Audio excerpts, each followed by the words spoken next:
What's good, people? It's your boy D Pat back with the TMP Hustle, and we in downtown Atlanta.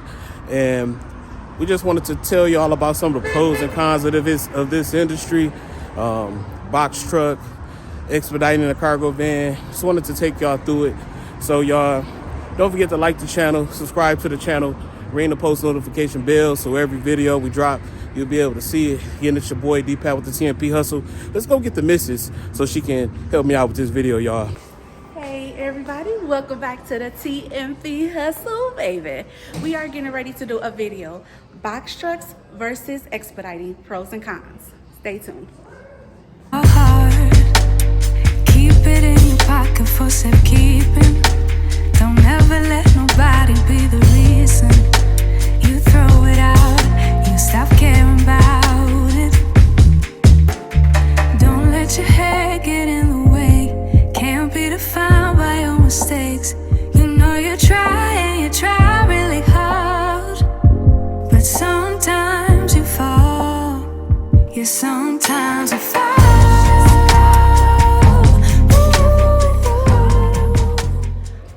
What's good, people? It's your boy D Pat, And your girl Teresa.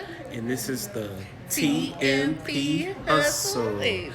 And y'all, as y'all see, we live from the ATL downtown Atlanta, and we figured why not put a video together about pros and cons with comparing box trucks to expediting a cargo van, y'all. So let's jump into it. Pro number one, the finances. You make awesome money Great money. doing a box truck. Your average rate, you want to be around $2 or more per mile, anywhere between 5 to 7K a week. Those are great weeks. They don't always happen, but I think that's a great pro because you don't get that in a cargo van. Right. Absolutely. Pro number two. I would say pro number two. Pro number two would be you can actually rent a box truck. You can rent a box truck from a Penske, a Ryder, Enterprise. The cost of that isn't a pro, but the fact that you don't have to purchase or finance a box truck up front to start your business is a pro. I would agree. Very much so a pro, because what if you just want to try it out?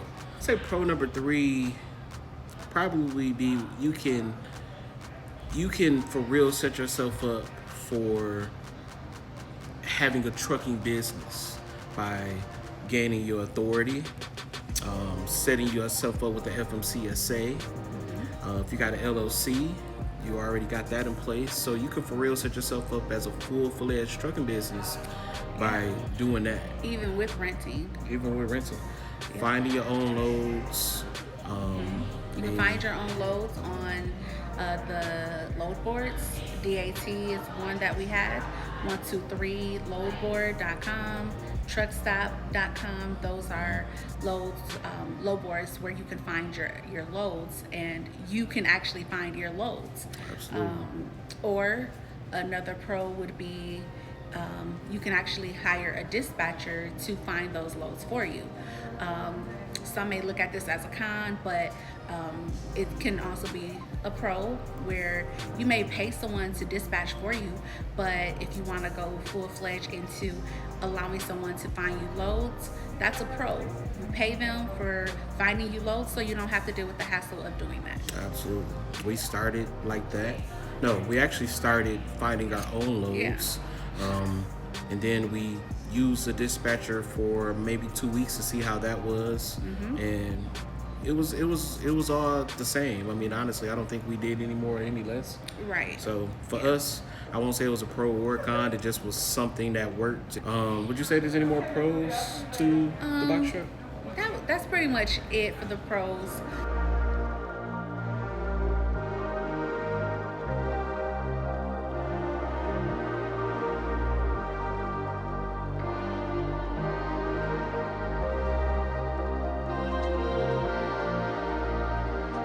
Let's move on to the cons. There's a lot of cons with box trucking. I would start off with saying one con would be the fact that there is an inflation in purchasing box trucks. Obviously, the box truck game is skyrocketing. Everyone wants to be a part of it. and that's okay. However, they're not making box trucks as quickly as we need them to be. So they're inflating prices for the cost of box trucks. You gotta pay to play. Man, I would say the inflation is the price for a box trucking is anywhere between 20, 30. I would say anywhere between $20,000 to $100,000. And some are putting their price up there to $60,000, $70,000, $80,000, and the mileage is about 300,000 miles, right? You're gonna have maintenance costs, and then you're purchasing a box truck for $60,000 or financing. You can barely find a place to finance, but you can. But yeah, the inflation rate is sky high right now. And that leads me to the second con, which is probably piggybacking on what you said, maintenance. Oh yeah. You're looking at wear and tear on your tires. You're looking at, transmission, engine, oil change. Just stuff that because this industry is so inflated, they know they can charge an arm and a leg for different things because they know you need it, and they're gonna, again, you gotta pay to play. Right. So maintenance, probably on top of inflation of the vehicle itself, probably one of the second biggest cons, because if you're gonna be making money, you gotta keep your vehicle running. That's a huge thing. Third con, in my opinion, is probably, being that I did drive a box truck, I was over the road in a box truck, it's probably just the intangibles of it all. The fact that you gotta use the ELD for electronic logging. The fact that you have to drive 10 hours, drive 11 hours, 11 hours driving, rest for 10 hours. Time management. If you're not great on your time management, that can absolutely hinder you in this business. So you gotta keep your time management awesome. Because just imagine you ran out of time, you're an hour away from that load. You need the time to get there. But what if you don't got it? You have to stop if you're out of time. Gotta stop if you're out of time. The comfort level of the box truck, personally, it isn't comfortable.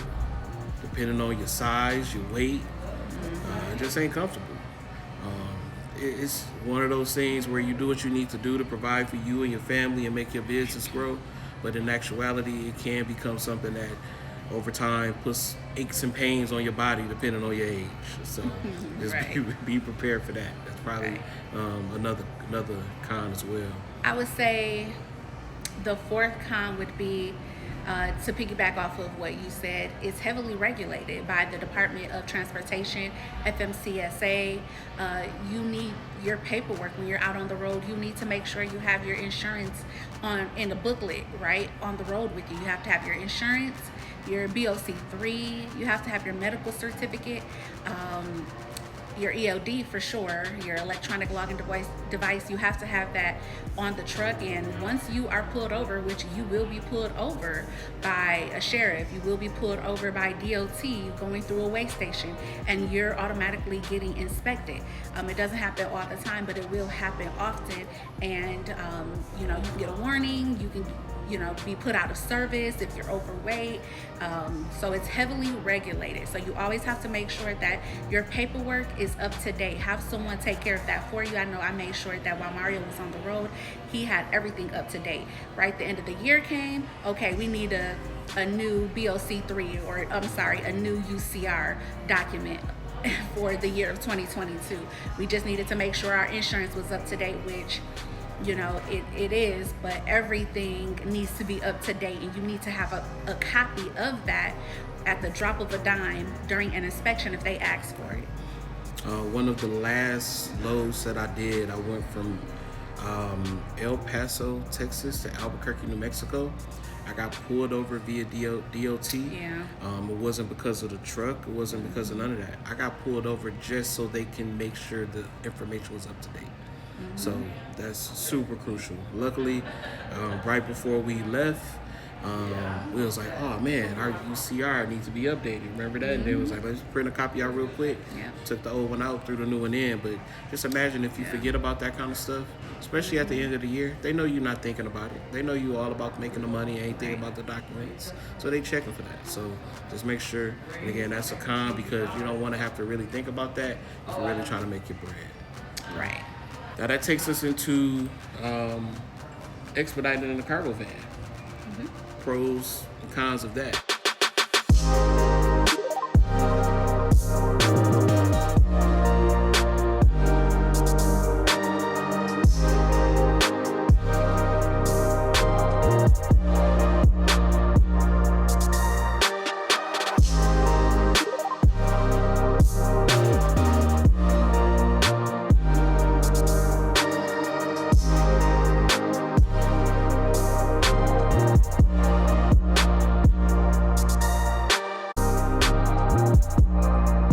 First pro, I would probably say is the vehicle itself. Again, I love expediting. I just want to let y'all know. expediting is dope. Expediting is dope. But And just I get to do it with you. you get to do it. Should we kiss on the camera? No kissing. Okay, they always say. No, You're like, you can't have none of this.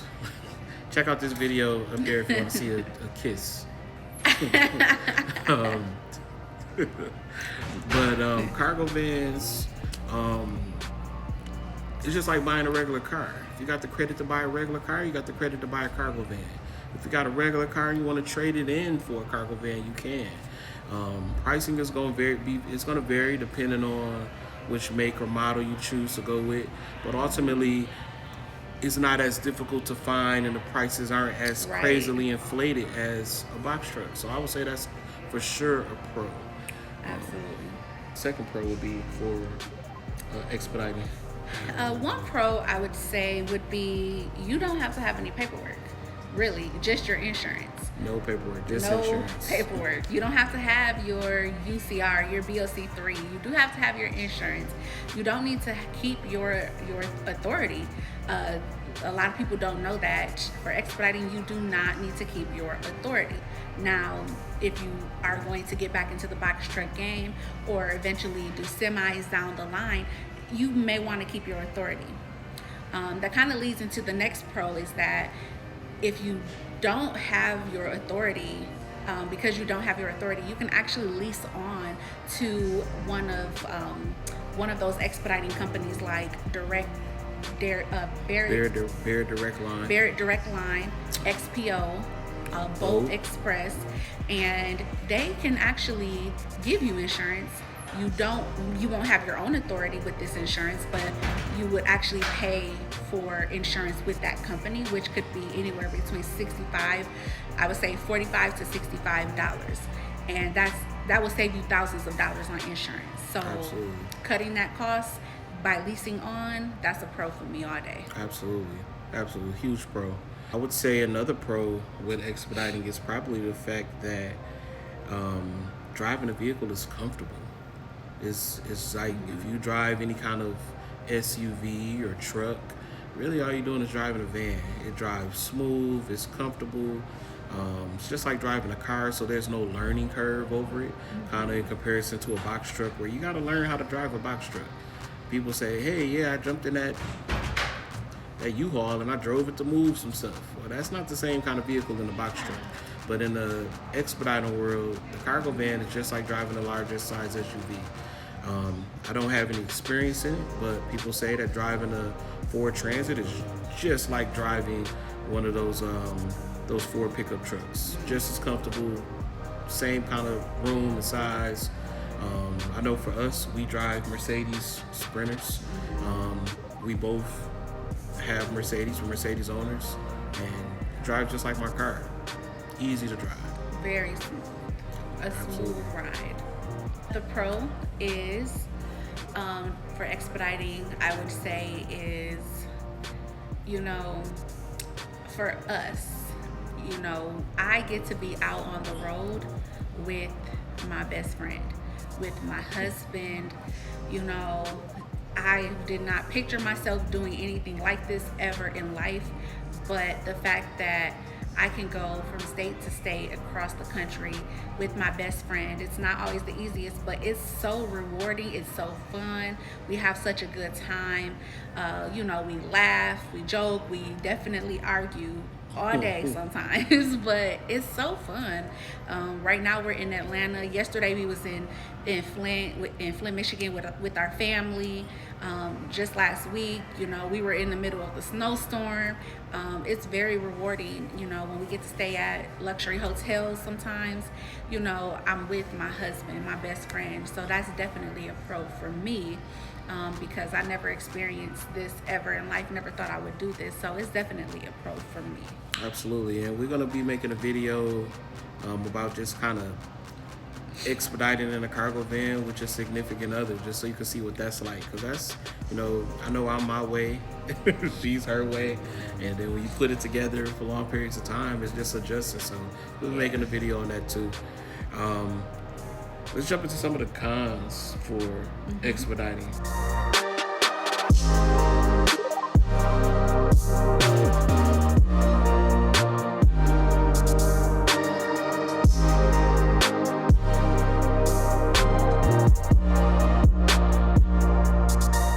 I would say for me, the biggest con of expediting in a cargo van is if your van isn't set up for sleeping arrangements, things like that, it can be a little bit of a headache. It can be uncomfortable.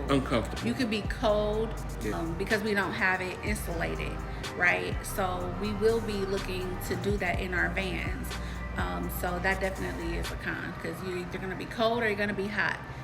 Yeah. But it's uncomfortable either way. Yeah. And you want to be comfortable. And again, you can go to Facebook and check out different Sprinter sites, Sprinter groups, and Ford Transit groups, and Ram ProMaster groups, and Sprinter build out groups. You can pretty much put in Sprinter on Facebook, and there's so many different groups to be a part of where all they do is set up Sprinters and different vans for your comfort. Whether you're an expediter like us and you just want to be comfortable for those moments that you are sleeping in the van, or if you plan on laying your whole van out to use it as a RV build, it can all be done there. So that's probably a con, maybe not the biggest con, but a con nevertheless. Second con I probably would say is parking. So it's not as bad trying to park like a box truck, but depending on where you go, again, we're downtown Atlanta, it's not set up for vehicles of the height of a Sprinter or cargo van altogether. It's important to know the height of your vehicle, right? You need to know the height. You need to know if you can go under a bridge or not. Usually with the vans, you don't have to worry about that, but you really do. You can't go through all drive-throughs. Our clearance is 9 feet. Our hotel clearance is 8.7 feet. So we literally, Mario had to park a half a mile down the road, and we really didn't get the opportunity to explore Atlanta like we wanted to because we had to park so far. So just make sure you know what you can clear. Know the height of your vehicle. And I would say that's just for either one. Knowing your dimensions for a box truck or a cargo van is important, because that's what's going to set you up with your loads. If you can't tell who's dispatching you for loads, how much your width is in your box, or your length, or your height, you're space just in your setting cargo yourself van. up for failure. Absolutely. For load number 1. Yes, absolutely. That takes us into the biggest con for expediting, and I would say that is finding a load. The biggest con, but not least, the biggest con is finding a load for expediting. It is very difficult to find a load, and it's because you have semis. Companies would rather have a semi truck deliver their load, right? But then you have loads that can be delivered in a box truck. Okay, they don't fit in a box truck, then you know you have 1 or 2 pallets that can fit in a van. So you don't make as much money in a van that as you do in a semi or a box truck, but you definitely can make some really good money depending on who is dispatching your van or who is finding your loads. We actually dispatched our own loads. Epic fail. We found dispatchers who said, oh, we are, 100% able to find you guys loads. Epic fail. When they did, definitely didn't want to pay.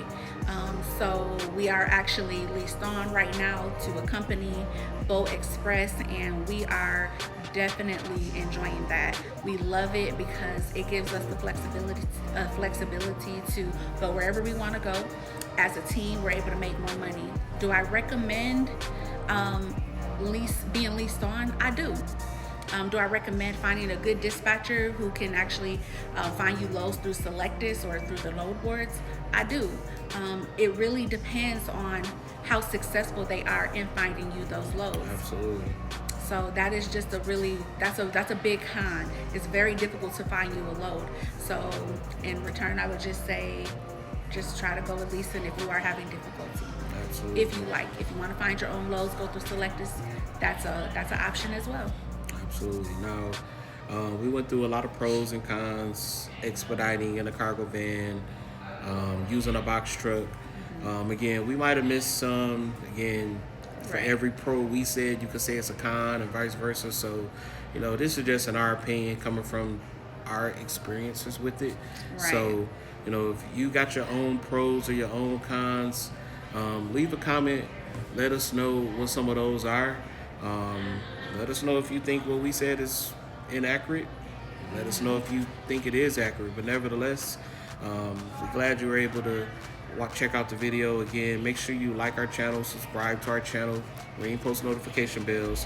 We're dropping new videos. Again, next video coming, it'll be talking about us being in the van together, expediting as a married couple, and what we do and how we operate as a team. But stay tuned, more videos coming. Again, thanks for checking it out. Again, it's your boy D Pat. And I'm your girl Teresa. And this is the TMP Hustle. Peace.